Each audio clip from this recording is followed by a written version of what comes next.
Good morning বন্ধুরা, Radhe Radhe. Welcome back to my channel. আশা করছি সবাই ভালো আছো। নতুন একটা সকাল, নতুন একটি ব্লগে তোমাদের সকলকে জানাচ্ছি অনেক অনেক স্বাগত। তো এই যে বিছানার সরঞ্জাম প্রতিদিন আমি সবসময় কি হয় খুলে রেখে দিই, এটা মনে থাকে, কিন্তু বক্সে আর ঢুকানো হয় না, ফলে চার্জটা না চলে যায়। চার্জ থাকে, এটা অত সহজে চার্জ যায় না যদিও, তো মাঝে মাঝে এরকম হয়। তো এখন এই বিছানার ওই জিনিসগুলো ওই সাইডটা ঝেড়ে গুছিয়ে নিয়েছি, এবারে বিছানাটাকে ঝাড়বো। তো এই যে এখন বিছানাটাকে টান টান করে ঝেড়ে নিই।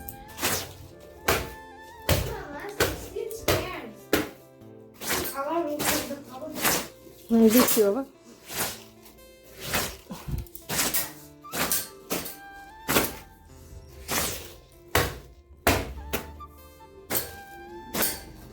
বিছানা গুছিয়ে নিলাম, আর এখন ঘরটা মুছবো। ঘরটা ঝাড় দেওয়া দরকার নেই, ঘরটা পরিষ্কারই আছে, সেজন্য ঝাড় দেওয়া ঝামেলা যাবো না। ঘরে কোনো ধুলোবালি নোংরা কিছু নেই, কারণ চারিদিক বন্ধ থাকে, তো ওই জন্য এখন শুধু মুছে নেব।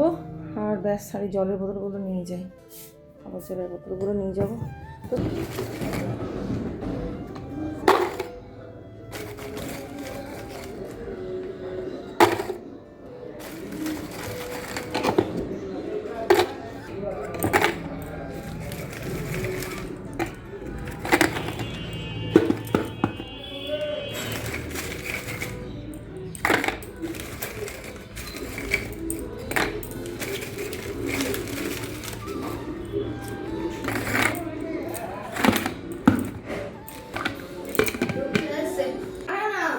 বিস্কুটটা নে তুমি, এনে বা মিষ্টুকে দুটো দিবি, যে মিষ্টুকে দুটো দিবি।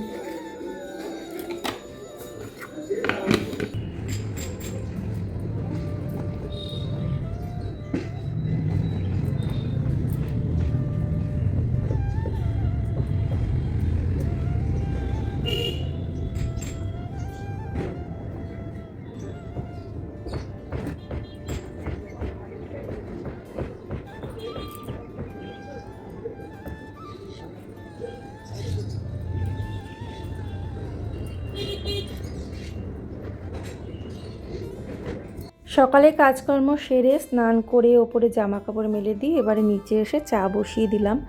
আর মিস্ত্রি এসেছে, ভালো হয়েছে একদিকে। আমি তো বলেইছিলাম তোমাদেরকে যে কালকে ইমিডিয়েটলি ধরতে হবে কাজটা, তো ওই জন্যই আর কি একদম সকাল সকাল মিস্ত্রি নিয়ে চলে এসছে, সব ব্যবস্থাও হয়ে গেছে, এখন কাজে হাত দেওয়াও হয়েছে।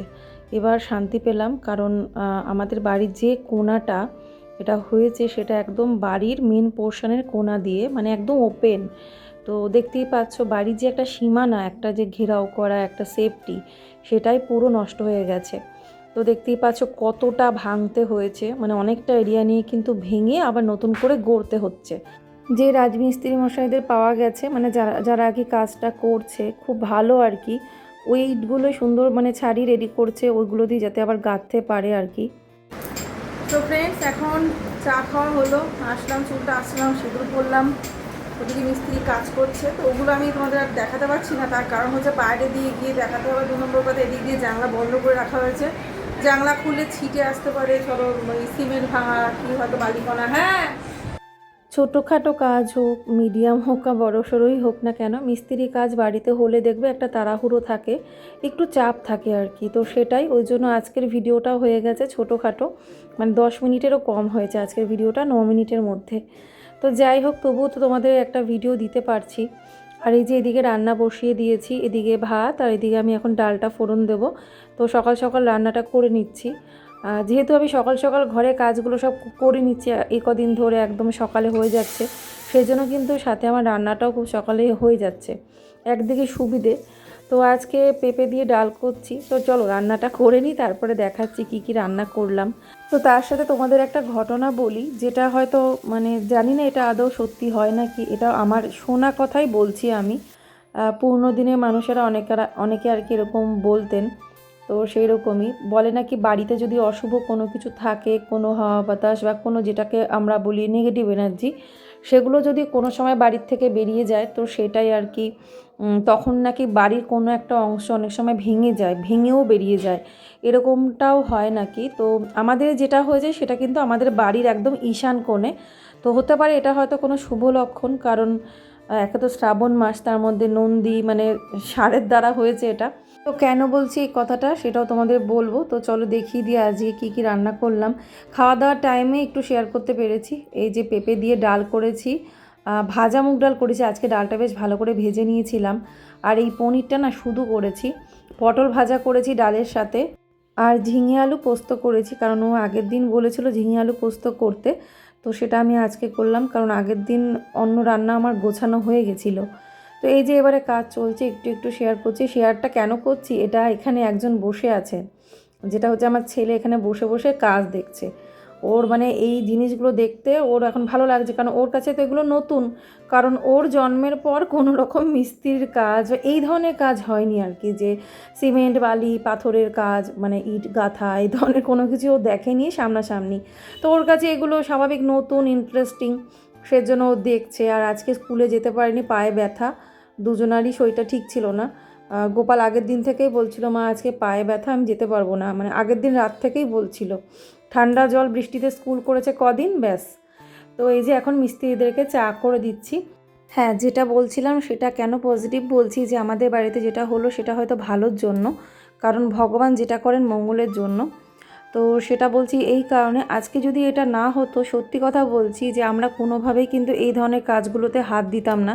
যেখানে যেখানে বাস্তুদোষ রয়েছে, কিছু সমস্যা রয়েছে, সেগুলোতে হাত দেওয়া হচ্ছিল না, বা যে কারণগুলোর জন্য হতে পারে কিছু খারাপ, তো সেগুলো কিন্তু দরকার ছিল ঠিক করা। তো সেগুলো কিন্তু এইটা হয়েছে বলে এই সোর্সেই আর কি এখন হাত দেওয়া হচ্ছে, কাজগুলো করা হচ্ছে। তো এটা হচ্ছে আমাদের বাড়ির একদম ঈশান কোণ। তো দেখো জলের পাইপটা কেমন ভেঙে গেছে। তো যাই হোক, আগের দিন মা আমাকে এই কথাটা বলছিল, মা দিদা নাকি বলেছিল যে এরকম এরকম ঘটনা আছে, যে বাড়ির থেকে কোনো হাওয়া বাতাস কোনো বাজে এনার্জি যদি বেরিয়ে যায় তাহলে এরকম কিন্তু ভেঙেও বেরিয়ে যায়। তো আমার তো সেটাই মনে হচ্ছে যে ভালো কিছুই হয়েছে হয়তো। তো দেখো সন্ধ্যাবেলায় তো বেরোনোর সময়, যাওয়ার সময় আর কি, বিষ্ণুপুর যেতে হয় এখন প্রতিদিন সন্ধ্যাবেলা। তো যাই হোক, সে যাওয়ার সময় ও আবার সেই আইসক্রিম এনে দিয়ে গেলো ওদের জন্য। আমি বললাম দেখো ঠান্ডা, এখন তো মানে বর্ষাকাল, বৃষ্টি হচ্ছে থেকে থেকেই, আইসক্রিম আনতে হবে না। দিয়ে ওরা আইসক্রিম খেতে চাইছে, মানে ওর জন্য এরকম একটা আইসক্রিম এনে দিয়ে গেল।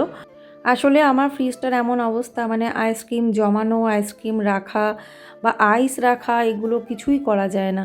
তো সেই জন্যই ওকে বলেছিলাম যে আইসক্রিম এনে স্টক যা রাখতে যাতে না হয় সেইভাবে আনবে, যদি কোনো সময় আনো লিমিটেড আনবে, যে হ্যাঁ ঠিক আছে দুটো চারটে যাই হোক, তো খাওয়া হয়ে যাবে, রাখার কোনো ঝামেলা নেই। কিন্তু এমন এনেছে এবার তো রাখতেই হবে। তো ওই জন্য ওদেরকে এখন দিলাম। আর দেখে তো আমারও খেতে ইচ্ছা করছে, এটার নাম নাকি রাজভোগ না কি বেশ একটা, আমি ভালো করে দেখিও নি। তো আমার বেশ ভালো লাগলো, কেশর টেশর দেওয়া আছে, কুলফির মতো খেতে, আর ভ্যানিলা ফ্লেভার, দারুণ আইসক্রিমটা আর কি। তো ওই জন্য লোভ সামলাতে পারলাম না, কারণ আমার নাক কান গলার এমনই সমস্যা না, আমি যদি আইসক্রিম খাই আমার ওই গলা চুলকোতে থাকে। আর তখন মনে হয় যে কানের বাডস এই মানে বাড ইউজ করতে হবে, এরকম মনে হয় যে কানটা সুরসুর করতে থাকে। জানি না, এটা এটা আমার আগে ছিল না, এটা এটা মানে আমার হঠাৎ করেই মাঝখান থেকে হয়ে গেছে এরকম দোষ। ফ্রিজের অতিরিক্ত ঠান্ডা জল খেয়ে খেয়ে আমার এই সমস্যা হয়েছে। তো তাও দেখো আমি নিলাম কিন্তু খাবো করে। আর আইসক্রিম খাওয়ার জন্য আমি আর আদার্স কোনো কাচের বাটি বার করিনি, এই কাপগুলোর মধ্যেই দিলাম। তো যেভাবেই হোক আজকের একটা ছোট্ট ভিডিও কিন্তু তোমাদেরকে দিলাম। যদি এই ব্লগটা তোমাদের ভালো লাগে অবশ্যই করেই একটা লাইক করবে। আর আমার শরীরটা ভীষণ খারাপ, মুখ চোখের অবস্থা ঠিক নেই, তাই মুখটা লুকিয়ে রেখেছি তোমাদের সামনে। তো ভীষণ অসুস্থ লাগছিল নিজেকে, মুখ চোখটাও ওরকম লাগছিল। তো আজকের মতো তাহলে আসি, সবাই তোমরা ভালো থেকো, রাধে রাধে।